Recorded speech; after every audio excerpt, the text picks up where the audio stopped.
The morning sun had barely cleared the horizon when he rode along the creek that bordered the edge of his ranch. The air was crisp, carrying the scent of damp earth and pine needles, and the world felt silent, almost watchful. He had lived alone for years, the wide expanse of his land stretching in every direction, fences and pastures marking his solitude. He was used to this silence, it was familiar, comforting even. But nothing could have prepared him for the sight that stopped him cold. There she was, a young Apache girl, her body swinging lightly in the morning breeze, ropes cutting into her wrists and ankles. Beneath her hung a crude wooden sign, letters carved roughly into the splintered wood, "White man don't forgive." His heart froze, chest tightening in disbelief. He had heard stories of cruelty, of settlers and outlaws leaving fear in their wake, but to see this, so close to his home, made something deep in his chest twist. He dismounted quickly, hooves clattering against the creek stones, boots crunching in the dirt. He could hear the faint rattle of the rope as it swayed with her weight. The girl's eyes opened suddenly, wild and sharp, filled with terror and a fierce distrust. She didn't cry, she didn't call for help. She just stared at him, sizing him up like he might be the next danger. He ran to her, drawing his knife and cutting the ropes with careful, deliberate strokes. Each snap of the cord made him flinch. She sagged against him when he caught her, but her gaze never wavered, hard and unrelenting. Her chest heaved as she gasped for air, but she did not sob. The defiance in her eyes was remarkable for someone who had clearly endured far too much. "Easy," he said softly, one hand supporting her back as he eased her down. "I'm not here to hurt you." His voice was rough, the kind of voice worn raw from years of solitude and commanding fields of cattle. She flinched as he moved closer, but didn't pull away entirely. He loosened the ropes from her wrists and ankles, working slowly, giving her space to breathe, to regain some measure of control. Her clothing was ragged, torn at the hem, dust and dried blood clinging to her skin. His stomach knotted at the sight, anger rising at the thought of whoever had left her like this. His hands itched for a rifle or a gun, for justice, but he knew the first step was safety, not vengeance. She finally let herself slump against a tree, arms wrapped around her knees, still wary, still mistrustful. He knelt beside her, careful not to crowd her, and held out a hand. "You're safe," he said. "I won't let anyone harm you."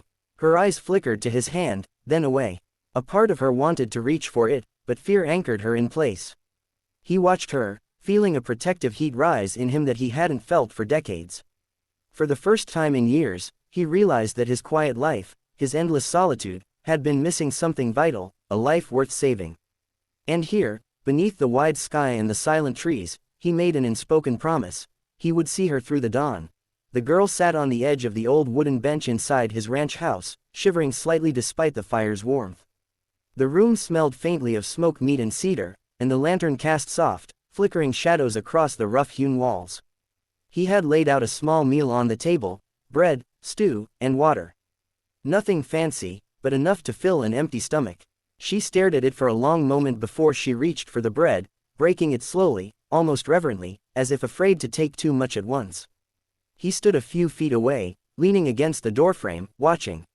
His arms were crossed over his chest, muscles tense, but his eyes betrayed a curiosity he hadn't allowed himself to feel in years.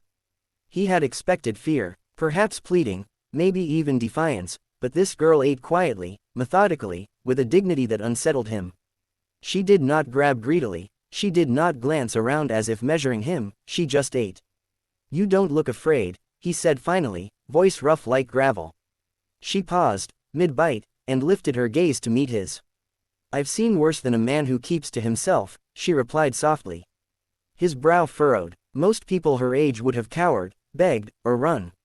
Few would have dared to speak to him like that. "You shouldn't talk like that," he muttered, but there was no bite in his tone. "I've learned the world isn't safe," she said. Her eyes, dark and wary, reflected the flicker of the firelight. "But it's no reason to be afraid of everyone." He wanted to argue, to tell her that fear was the only thing that kept him alive in this harsh land, but the word stuck in his throat.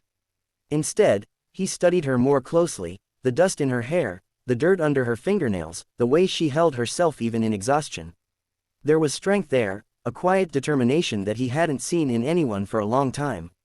She finished the stew slowly, savoring each bite, then rose to clear the dishes.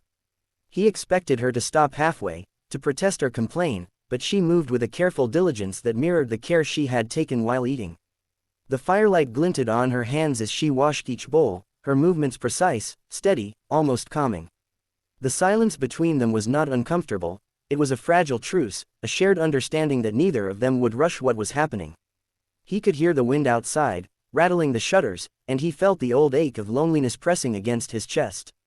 For years, this house had been cold, empty, the echoes of his wife's laughter gone forever. Yet here was someone, fragile, frightened, and yet unbroken, bringing warmth back into these walls without even realizing it.